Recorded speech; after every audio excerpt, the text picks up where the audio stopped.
एक नाई था।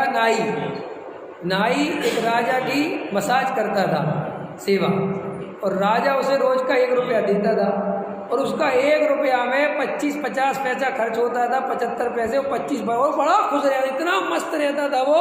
राजा की गया, खूब सेवा करी, राजा ने 1 रुपया दिया घर, और राजा से भी ज़्यादा रौनक उसके चेहरे पर रहती थी, एकदम ग्लैड, खुश।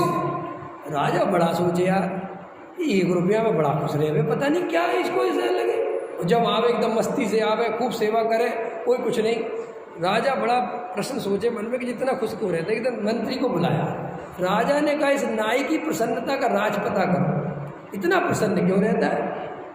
मंत्री ने कहा आप क्या चाहते हो? मैं चाहता हूँ कि इसकी प्रसन्नता गायब हो। बोले 1 मिनट में गायब कर दूंगा। बोले क्या करोगे? मारो ना पीटना नहीं है? अरे बोले कुछ नहीं, आप मुझे 99 मोहरें दो। कितनी मोहरें दो? 99 मोहरें ली और उसके घर पर डलवा दी। अब वो 99 हो गई तो उसको भैया वो 1 रुपया मिले तो वो खर्च ना करे 100। वो 100 हो गई, अब तो 100 हो गई, अब तो 100 हो गई, फिर 1 रुपया खर्च ना करे, अब तो 101। ऐसी करके मैं कितनी कर लूँगा? 200। इतनी करके मैं कितनी कर लूँगा? 300। और अगले ही दिन से उसका चेहरा मुरझाने लगा और 1 महीने में तो बेचारे का 10 किलो वजन कम हो गया। फिर राजा ने मंत्री को बुलाया, ये भाई तूने क्या किया इसके साथ? बोले कुछ नहीं किया। पूछ लो इससे, मैंने कुछ किया? बोले जरा तुझे क्या तकलीफ हो गई, क्या बात है?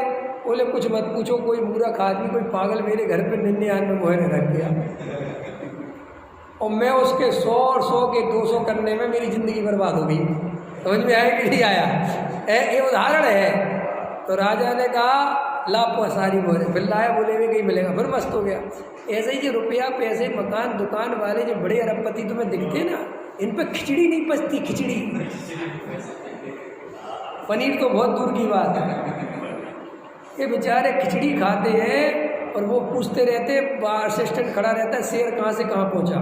उनको खाने की फुर्सत नहीं है, उनको भोगने की फुर्सत, जोड़ने में लगे, सिर्फ जोड़ने में। और तुम उन्हें सुखी मानते हो।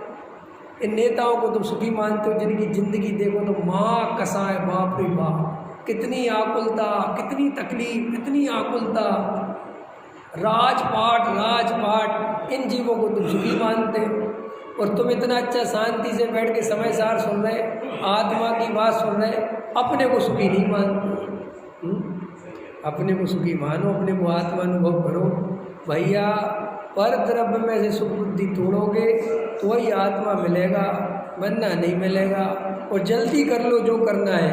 अगर तुम्हें पर द्रव्य में अब भी सुख दिख रहा है तो जल्दी जल्दी भोग लो जो तुम्हें भोगना हो, देख लो ढंग से, ज़्यादा दिमाग मत लगाओ, लेकिन निर्णय करो कि इसमें सुख है क्या।